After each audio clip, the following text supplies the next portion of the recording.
Adolf Hitler हा कोणत्या देशातील हुकुमशहा होता? पहा, ॲडॉल्फ हिटलर हा कोणत्या देशातील हुकुमशहा होता? तर आपण सर्वांना माहिती आहे हा जर्मन या देशाचा हुकुमशहा होता. राईट आन्सर आहे पर्याय क्रमांक 3 जर्मन. बरोबर. ॲडॉल्फ हिटलर हा जर्मनीचा हुकुमशहा होता. तो कोणत्या पक्षाचा होता? तर तो जो नाझी पक्ष आहे, नाझी पक्ष, या नाझी पक्षाचा तो नेता होता. त्याच्या हुकुमशाही कारभारामुळे ज्यू लोकांवर अत्याचार झाले होते. बरोबर.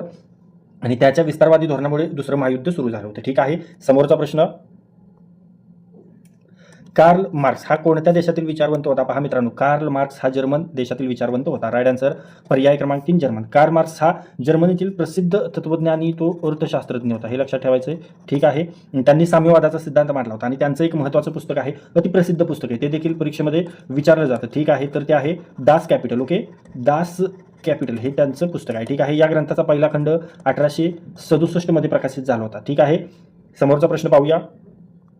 पहा, ब्रिटनमधील मजूर पक्षाचे पंतप्रधान डॅश डॅश यांनी जून 1948 पूर्वी भारताला स्वातंत्र्य देण्याची घोषणा दिली होती. तर ते आहेत क्लेमेंट ॲटली. राईट आन्सर आहे पर्याय क्रमांक 2 क्लेमेंट ॲटली. ओके, तर ब्रिटनचे पंतप्रधान क्लेमेंट ॲटली यांनी ही घोषणा केली होती. ओके, बरं, ही घोषणा त्यांनी कधी केली होती? तर ही घोषणा त्यांनी 20 फेब्रुवारी 1947 मध्ये केली. आणि काय घोषणा केली? ते म्हटले की जून 1948 पूर्वी भारताला स्वातंत्र्य देणार. ओके, या घोषणेनुसार जून 1948 पूर्वी भारतात सत्तांतर करण्यात येईल असं त्यांनी सांगितलं होतं. आणि यानंतर भारताच्या स्वातंत्र्याची प्रक्रिया वेगाने सुरू झाली होती. ठीक आहे.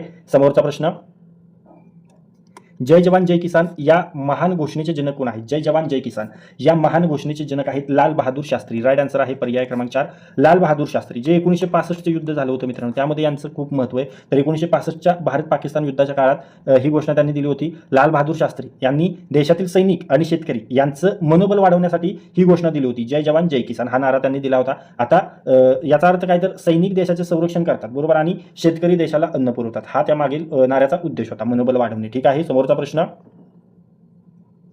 सत्यमेव जयते हा शब्द कोणत्या ग्रंथातून घेतला आहे? सत्यमेव जयते हा ग्रंथ मुंडक उपनिषद मधून घेतलेला आहे. राईट आन्सर आहे पर्याय क्रमांक 2 मुंडक उपनिषद. सत्यमेव जयते हा शब्द मुंडक उपनिषदातून घेतलेला आहे. याचा अर्थ आहे सत्याचाच विजय होतो. ठीक आहे. हे भारताचं राष्ट्रीय ब्रीद वाक्य आणि भारताच्या राजमुद्रेच्या खाली हे वाक्य लिहिलेलं आहे. ठीक आहे. समोरचा प्रश्न, चला, चलो दिल्ली ही घोषणा कोणी दिली होती? चलो दिल्ली ही घोषणा दिली होती नेताजी सुभाषचंद्र बोस यांनी. राईट आन्सर आहे पर्याय क्रमांक 4 नेताजी सुभाषचंद्र बोस. ठीक आहे. तर 21 ऑक्टोबर 1943 रोजी सिंगापूर येथे आझाद हिंद सरकारची स्थापना झाली होती. हे सरकार जर्मनी, जपान, इटली आणि म्यानमार यांनी मान्य केलं होतं. आणि नेताजींनी आझाद हिंद सेनेला प्रेरणा देण्यासाठी चलो दिल्ली हा नारा दिला होता. आणि त्यांनी भारतीयांना कोणतं आवाहन केलं होतं? तर तुम मुझे खून दो मैं तुम्हें आझादी दूंगा हे त्यांनी भारतीयांना आवाहन केलं होतं. बरोबर. समोरचा प्रश्न, महात्मा गांधीजींच्या प्रेरणेने स्थापन करण्यात आलेल्या राष्ट्र भाषा प्रचार समितीचं मुख्यालय कुठे आहे? तर पहा, राष्ट्र भाषा प्रचार समितीचं मुख्यालय वर्धा येथे आहे. राईट आन्सर पर्याय